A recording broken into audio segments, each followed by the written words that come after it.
Victory Road is in the book, so let's go ahead and get to this reaction show. With Victory Road selling out and delivering. So I want to say that this was probably the best TNA Plus show as far as production goes that I have seen ever. like the production of this show with the lighting in the arena and the way the crowd looked and how the crowd was situated in the camera work and everything and how crisp and clear and the color scheme and everything. This is the best TNA show as far as production goes since the Spike era. Now, I did like how Hard to Kill and Rebellion looked in at the Palms in Las Vegas. I did like how they looked.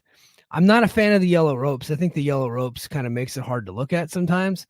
So they switched back to the red ropes here.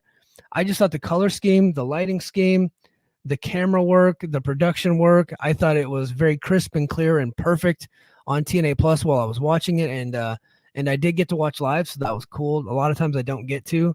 I started it a little bit late because I was at work, but we had it was like towards the end of the day at work, and so I was able to kind of like I got everything I needed to get done. I kind of just shut my office door and kind of just watch the show. So I thought everything looked great. TNA is showing signs of growth and improvement, and despite some setbacks, that we've seen with some of the TV tapings and the way the production looked in some of those places. If they can make all the shows look like this, I think they're well on their way to kind of cementing themselves as more than a pit stop for a lot of talent. The only way they're going to be able to do that is if they get a TV deal. And I don't think a TV deal is on the horizon for now. I could be wrong. Maybe something in 2025. I could be wrong. But the fact of the matter is, it looks like Fox is doing a deal with AEW for a fourth level, like a D-level primetime show for AEW. And TNA just can't get a sniff, despite all the improvements they've made. And now, if like I said, if they could very well go to one of these towns in the Carolinas that they're coming to, I think Spartanburg's next, and it could very well look like crap. But if they look like what it looked like in San Antonio, and if you go back to Tampa, I thought the Tampa tapings look pretty good too, but they did have that piss yellow filter on there.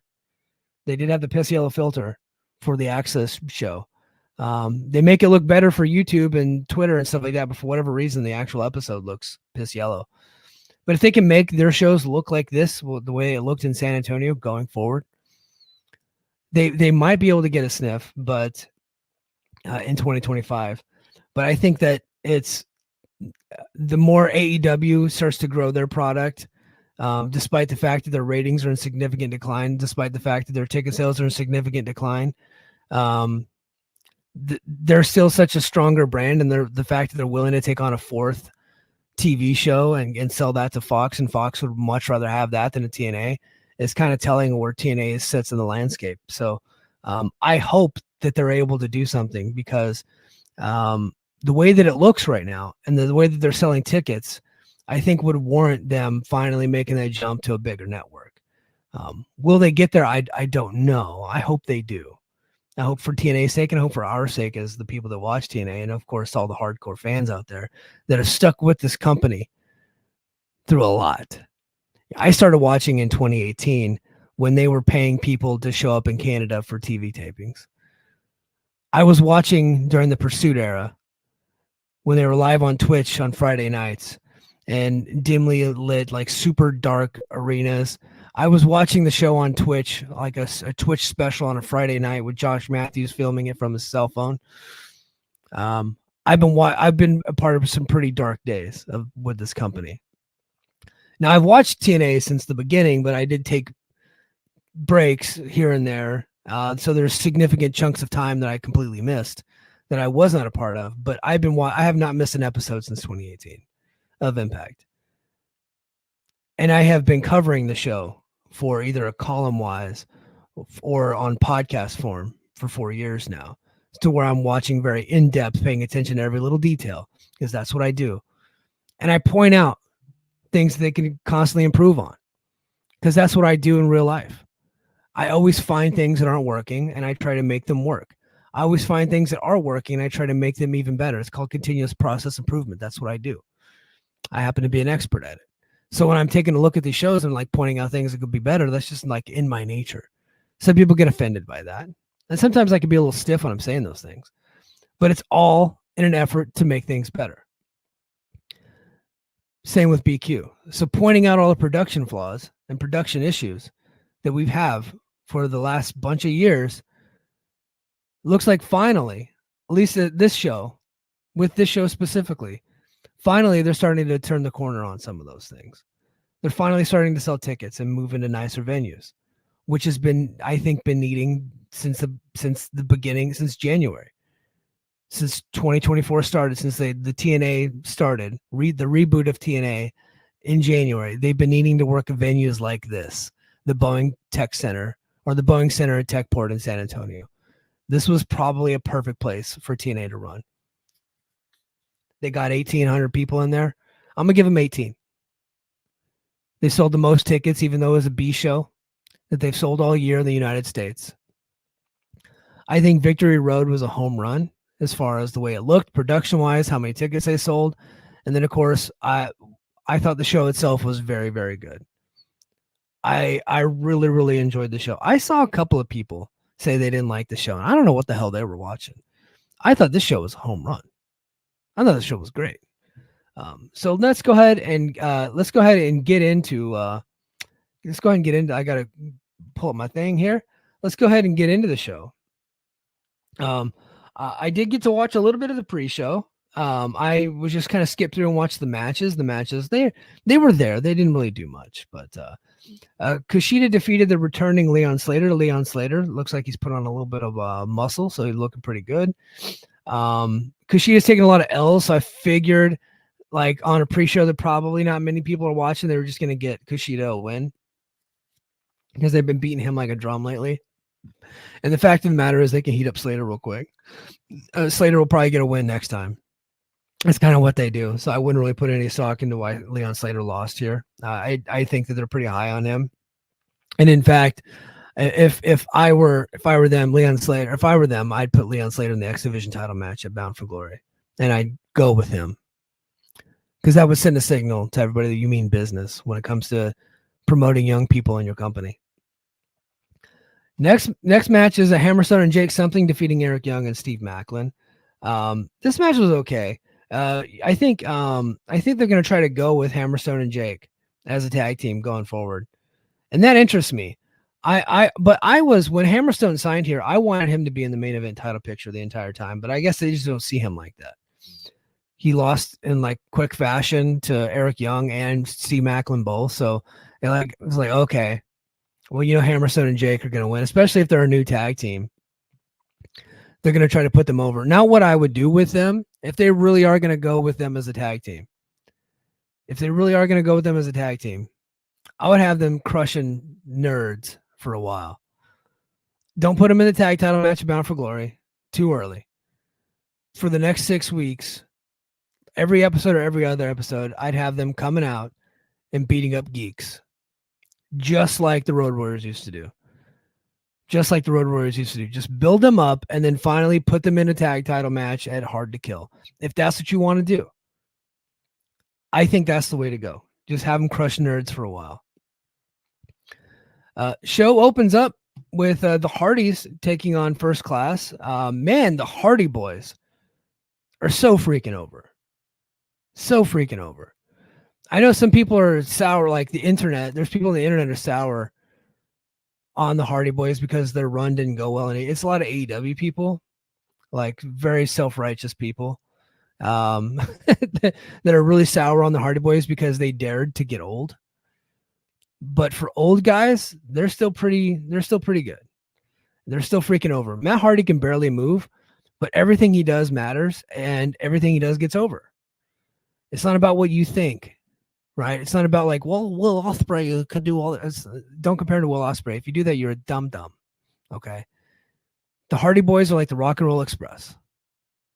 They ain't going to do much in their matches, and they're going to be over. TNA is booking them perfectly right now. TNA is absolutely booking them perfectly. They're putting them in matches against heels that can get heat, and they're gonna get their victories in the end. They're gonna sell, and then they're gonna hit the greatest hits, and they're gonna get the victory. And that's exactly what happened here. Francis hits a big spot from the ring to the floor and yells "woo-ah" in the camera. Let's see. Then he leaps off the ropes and lands directly on his ass after Hardy rolls away. At one point during the match, I don't know, I think they covered it in this recap, but AJ Francis, he worked his ass off in this match. He actually went to the top and tried to hit a swanton and got nothing but mat. And I think he overshot it a little bit and landed on his ass. But he went for a swanton on Jeff. And then he was going to go for the Matt Hardy middle rope leg drop. Didn't get it. And then the Hardy Boys hit the double superplex off the top rope. I'm like, fucking AJ Francis had his working boots on. Like, he was taking a lot of punishment in this match. And you can tell he grew up watching the Hardy Boys. So Jeff comes in, hits a Falcon Arrow to Navarro for a 2 count. He hits an atomic drop, then a leg drop through the legs to the no-no zone. And he goes for another cover, but only gets the 2. Francis comes back and hits a world's strongest slam. He goes for Matt's middle rope leg drop, but Matt cuts him off, and he and Jeff both go up after him, hit a double superplex, which I just talked about. Francis recovers, fights back with a double down payment attempt, but the Hardys low blow their way out. They hit a twist of fate. Matt hits another, and then Jeff takes his shirt off and hits the top rope swanton for the victory. So yeah, it looks like Bound for Glory, in some form or fashion, the Hardy Boys, who are on a winning streak right now, we're probably going to get it in a tag team title match, and that makes perfect sense. If you don't like Hardys because they're old, it's probably not for you. But this crowd in San Antonio, and every time in any places they go to, along with Jeff Hardy, the Hardy Boys are the most overact in this company. The most overact in this company, and it's because they're legends and they have legacy, but it's also because of the way TNA is booking them. They're putting them in perfect positions to succeed. They're not making them do more stuff than they should be doing. I hope to God they do not put them in some type of ladder match at Bound for Glory. I hope they don't do that. I hope they don't, but I could see that happening. And then next we go to Speedball. Mike Bailey defeating Zachary Wentz to capture the X Division champion. Before I talk about the match, it is very clear that the reason why Wentz won the title at Emergence was because No Mercy was 2 days after that. And they wanted to get their X Division champion on NXT television to get a victory over an NXT star. And I got to be honest, some people are mad about it, but I don't hate it. In fact, I completely get it.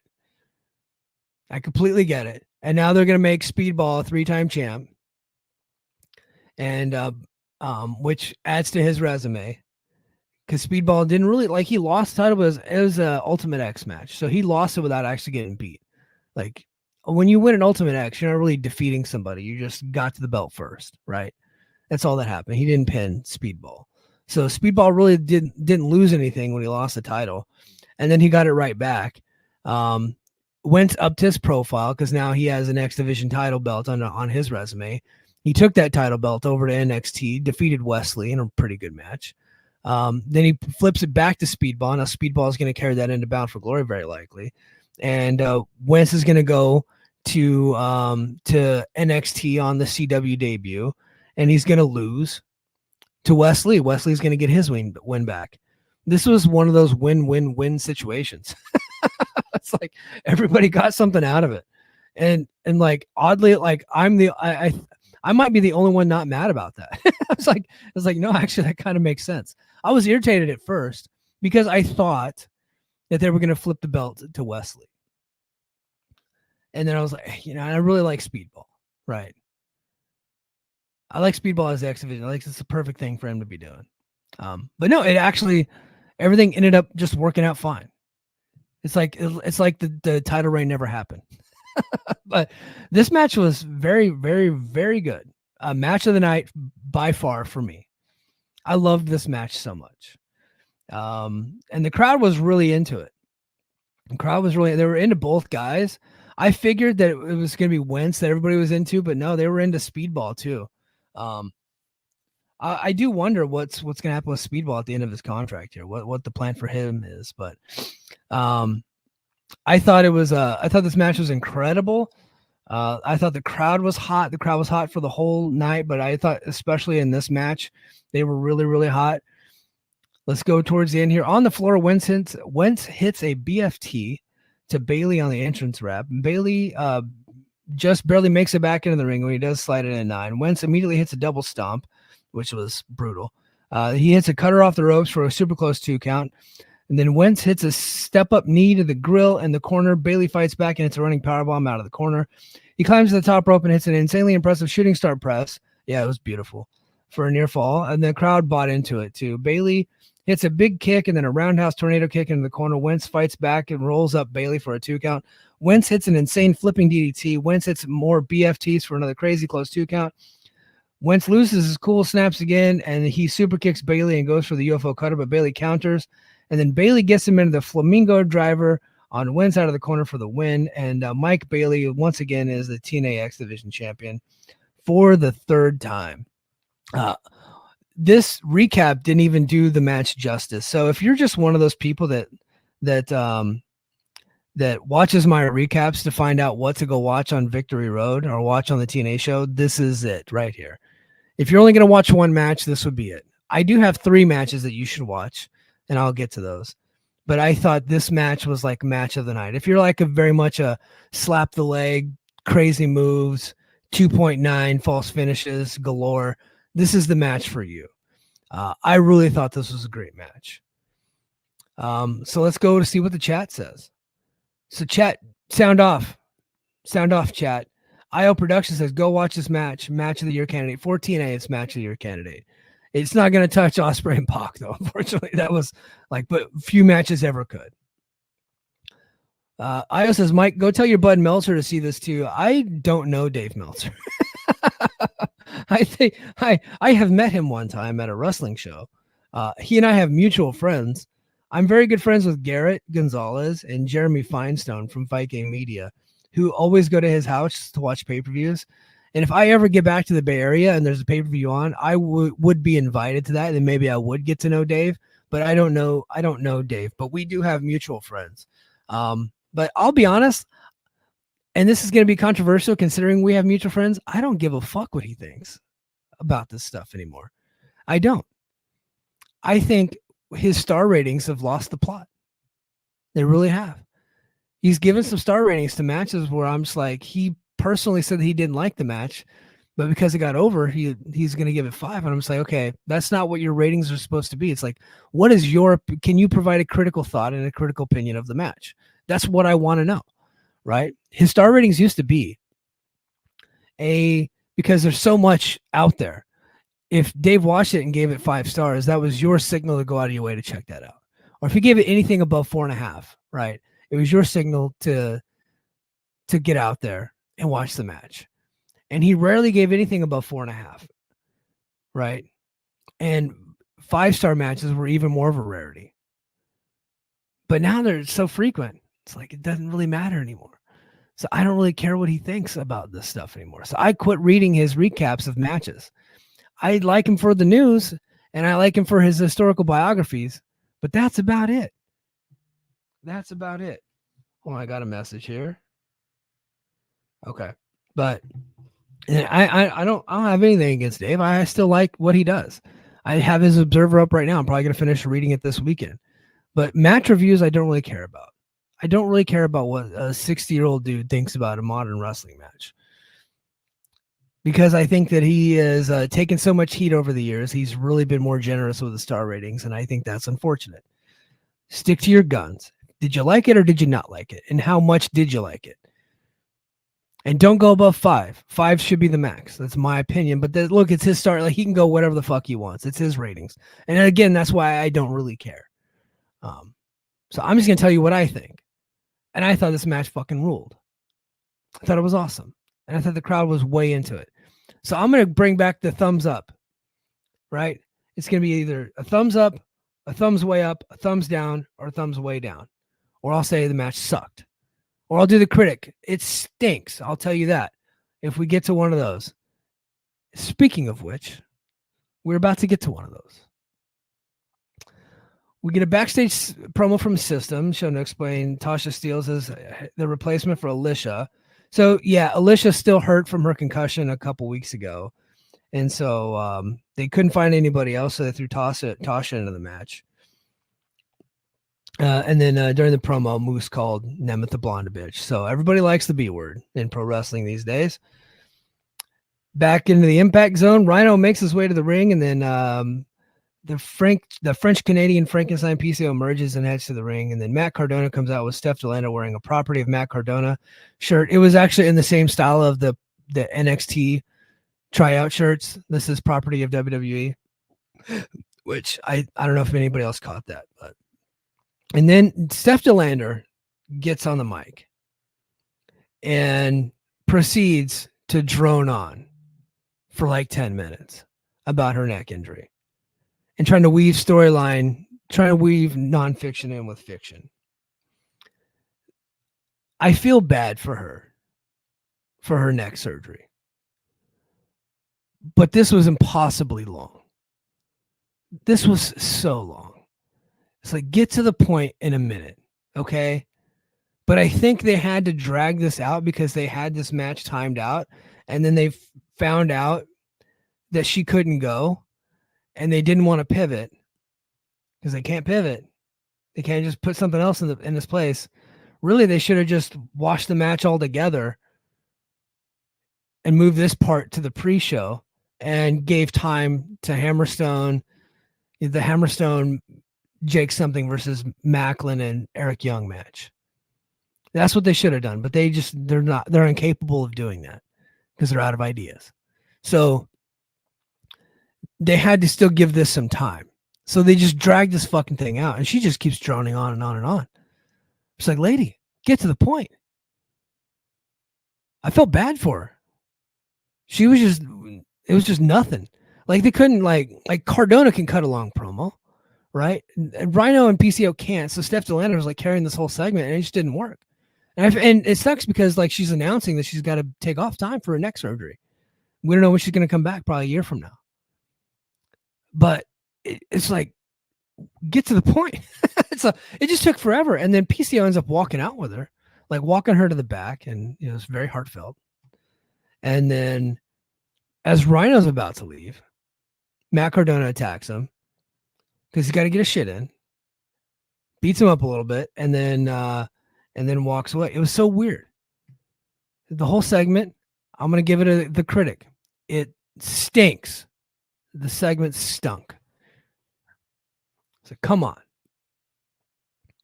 But I do feel bad for Steph DeLander. I hope she makes it through the surgery okay and we get to see her again. And the next we go to Spitfire defeating Masha Slamovich and Tasha Steelz to capture the TNA Knockouts Tag Team Championship. I mean, I think we all saw this coming because they threatened to split fire.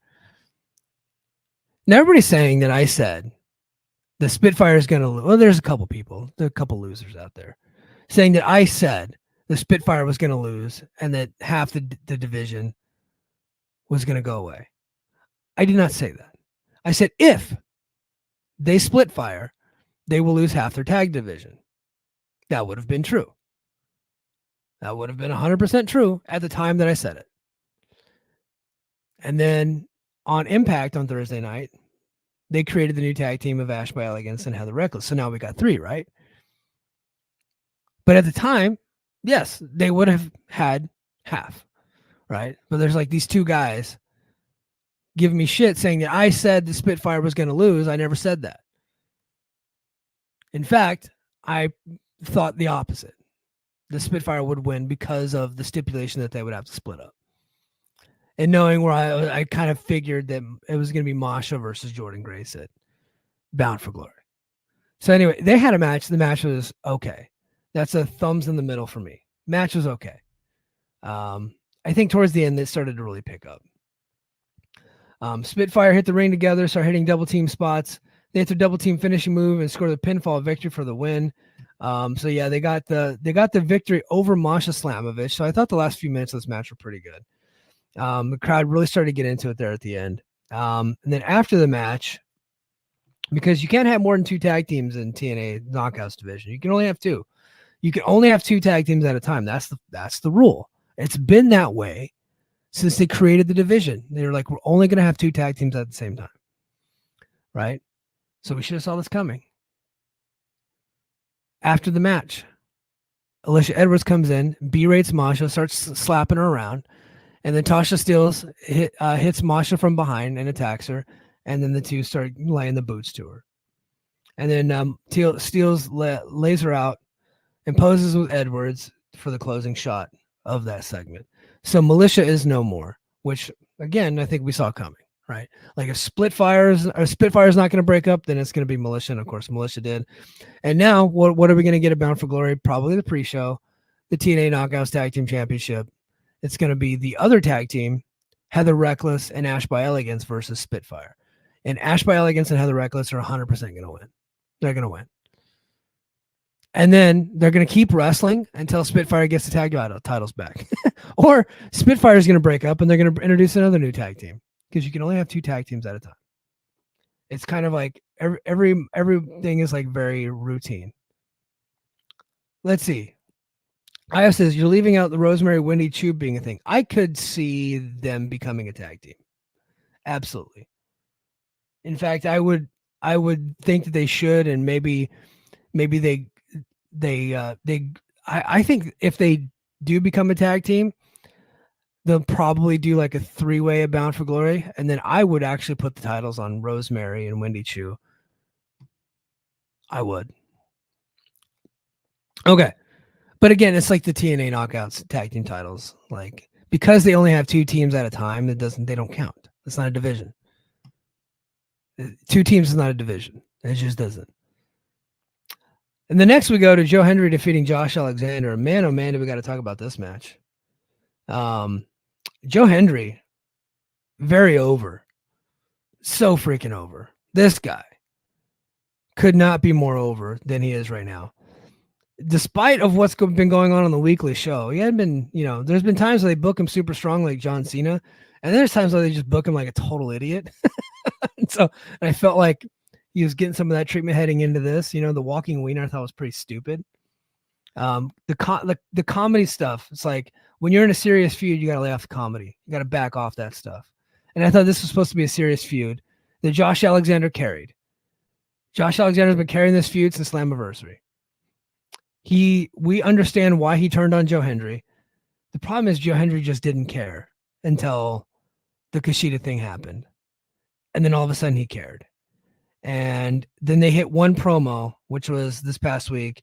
And 90% of that promo was Joe Hendry doing comedy that mostly wasn't funny. And then he had the last 10% of that promo where he got serious, and I thought he was very good. But I thought the more interesting guy in the feud was Josh Alexander, because I felt like he had a real, I understand where he's coming from. The guy carried TNA in its darkest moments and was their champion for a long time, their longest reigning champion of all time. And here you got this fucking guy singing a song, gets over all of a sudden, and now everybody's paying attention to him and not Josh. I get why Josh would turn. I don't agree with it, right? As far like at a human level, but I understand his pain. I get it. And he's been talking about it ever since Slammiversary. He's been the only one until this past week, where Joe Hendry finally spoke about Josh Alexander. So we get to the match, and the match is very good. Joe Hendry is not doing much. Joe Hendry is just playing the hits, but that's just Hendry, right? I think Hendry, if he wanted to, could probably have a more technical wrestling match. But the story of the match was Joe Hendry is going to play the hits, but Josh is going to out wrestle him for the most part. And that's kind of what we got. It was like, hey, can Joe Hendry hang with Josh? And by the end of it, it's like, not only can he hang with Josh, Josh is completely dead. And I'll tell you why. Hendry fights back with another one of his 5 moves of doom. Yeah, he's very much cosplaying as John Cena right now. Alexander takes over again and locks Hendry into an ankle lock. He drops down to the mat for added leverage. Hendry struggles, but eventually gets to the ropes. This got the crowd going. He sold this very well. The fans started chanting, "We believe," and he's like crawling to the ropes and got the ropes. That was huge pop. And then we go to the dreaded referee bump. Hendry gets the ankle lock on Josh Alexander. Alexander taps for the first time in this match. But of course, Spencer can't stay upright. Didn't see it. The fans then start chanting, "You tapped out." The referee finally comes back, the referee is temporarily deaf when someone runs into him and knocks him down. Okay. Alexander kicks Hendry low, right? And then turns around.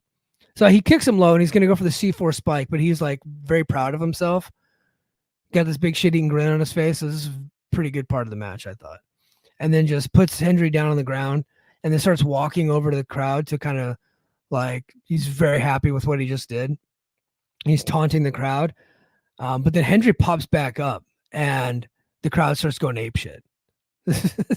And then he turns around and he starts, like, Alexander sees him. He's like shocked and he starts digging into his tights. And I know he's going for his cup, right? But it took him so long to get it out.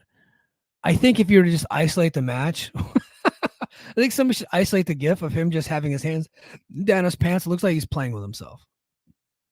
And so it's very funny in a moment that's not supposed to be all that funny. But then he pulls it out and he's got his own picture on his cup, and that got a big pop from the crowd. But he went in too deep for there, and he's like struggling it out. And it's like, oh my gosh, it seemed like it lasted forever. It's like this guy's jacketed on TV. But he hits the standing ovation, and then he slaps the ankle lock back on, and Alexander taps for a second time. I thought this match was great. I thought they put over Hendry really, really strong. So strong, in fact, that they completely killed Alexander by having him tap out twice his own finishing move. I thought they should have just done the standing ovation for the victory. I don't think it was necessary to have Alexander tap like that. I think Alexander's done in this company. Because if you think about it, how did Nemeth beat Alexander during Emergence with the C4 spike? He lost his own finishing move twice, 2 pay-per-views within 2 weeks. I think they're giving him the Deonna Purrazzo treatment. What do I mean by that? Deonna Purrazzo lost for like 6 months straight before she left the company. She was still getting title matches. She was still in high-profile matches. But she continually lost for 6 months straight because they knew that she was not coming back at the end of her contract. I think that's what's happening to Alexander. I think Alexander's done. I hope I'm wrong because I don't see where he fits in anywhere else. I mean, he could get a AEW deal. Now, everybody's going to say Maple Leaf Wrestling, and I think he will work Maple Leaf Wrestling. But Maple Leaf Wrestling is not a full-time company. They're going to be like just a Canadian territory where they're going to it wouldn't make any sense for them to have full-time stars on contract unless Scott D'Amore is going to go big. And I think he will go big, but to a certain extent. I don't think this is going to be a worldwide deal here. I think the shows will be worldwide on like Triller, but I think that it's going to be like they're going to have like a streaming deal in Canada. They'll be on Triller too. And they're going to be running Canadian shows, and they'll probably like do big shows and then chop those up into weekly television for like a streaming service. That's my prediction. That's not full-time work. I think Josh Alexander is probably going to be on TV somewhere. Where that is, I don't know. There's only a couple places with TV, and it's TNA and AEW and Ring of Honor. That's running like full-time. So, but I think he's done. I think this cemented it. They killed the guy. They turned the guy heel at Slammiversary, which I thought was a good heel turn. And then they immediately beat him at Slammiversary.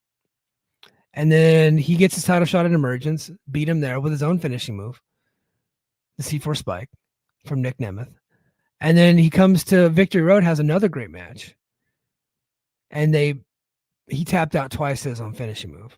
That's a very fucking, it's like a bat. That's not just a signal. That is a fucking billboard flashing sign that Josh Alexander's done. He's gone. And I think that's a shame. Let's see what fans think about it. Io says, if you think fans will turn on Hendry, it's going to take a while before that happens.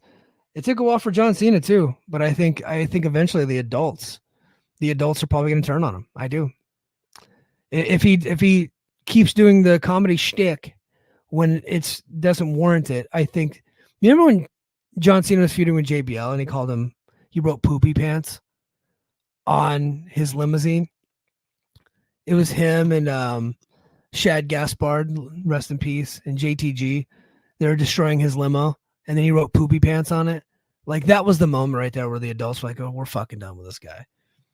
I think we're going to get there at some point with Joe Hendry where the adults are like, you're not actually that funny. But the guy's super over, and I still like him. But I think at some point, adults will turn on him. Bill says, if Alexander isn't done with TNA, they aren't trying to woo him with this treatment. Yeah. Look, I think Alexander should have lost. I agree with him losing. I'm okay with him losing. Given where they're at now, I thought he should have won the title at Slammiversary. And then I thought the main event of Bound for Glory should be Alexander versus Joe Hendry. And they should have the story that they had in place here that they hot-shotted for a 2-week build, I thought should have been the story heading into Slammiversary for the main event. I thought that was a good story. And Josh Alexander, there's nobody in the company better than Josh right now. Like in the ring, nobody's better than Josh. Not like he's the best. He really is. And he's really the guy that could have put over Josh Alexander or that could have put over Joe Hendry at a high level on their big show of the year. I believe that. I think it should have been Josh. But we got the match here, and it was very good. And I was proven right. Like, it was very good. He did a great job. And he put over Hendry strong, big time. Probably too strong. Probably a little too strong. All right. I'm going to have to go here in a minute. That was my signal. All right. Then we get the System defeating ABC. So they win their tag team championships back. So if you get, BQ pointed this out on his Victory Road preview show. Slammiversary is very much, let's just send everybody home happy. Babyface is over in every match. Tons of title changes. Well, the champions, other than the world champion, the X Division, we got the X Division champion. He's back now. Same guy now. It's Bailey again. And then the System get their tag team titles back. I very much think that this is leading into what would make sense based on the TV show and the stories that they're telling. ABC versus the Hardys in some type of gimmick match at Bound for Glory. Please don't be a ladder match. I do not need to see 47-year-old Jeff Hardy falling off a ladder. I think it's probably going to be like a Full Metal Mayhem at Bound for Glory. Because they got the Hardys and they just can't stay away from ladders. So I think they're going to do something like that with ABC and the Hardys at Bound for Glory. I thought this match was good. I really did. I enjoyed the match. Let's go. And I think my prediction is, and I think BQ had the similar prediction, is that the ABC are breaking up. They teased the breakup earlier in the year. They went away from it, gave them the tag titles back. But I do think that a breakup's coming. Now, who's the one that's going to turn heel? I don't know. I don't know. And what are they going to be fighting over? I don't know. But Bay joins them moments later for the double art of finesse on Edwards for a close 2 count. Bay tags back in, and Austin call it for, and he and Austin call for it again. But Edwards hits Bay with the Blue Thunder bomb to counter. I thought that was a great moment in the match. Bay fights back again, only for Alicia to grab his ankle from ringside yet again. This leads to the Boston Knee Party for the finish. The System duo of Brian Myers and Eddie Edwards reboot the System tonight by recapturing the TNA tag team titles. I thought this was a very good match. And speaking of very good, we had another very good match. And a surprisingly good match. We had the Sleep Demon is here. We had the Sleep Demon. She's here. Rock and roll, spooky Choo. Wendy Choo. Dreams will come and haunt you too. That's right. We had Wendy Choo, the Sleep Demon. Rock and roll, spooky Choo. She's a girl of your nightmare. She's coming for you. All right, that was my tribute to Wendy Choo there. But yeah, she had a very good match. I didn't think this lady could go, to be honest with you. I thought she was just a gimmick. so because she would always come out in the onesie. Like, I don't really watch NXT, but I did see some of her stuff on NXT when she was a babyface, coming out with the onesie and the pillow and the whole thing. So I was like, I'm not interested in her. And then she turns like into a sleep demon. I was like, I'm not interested in her.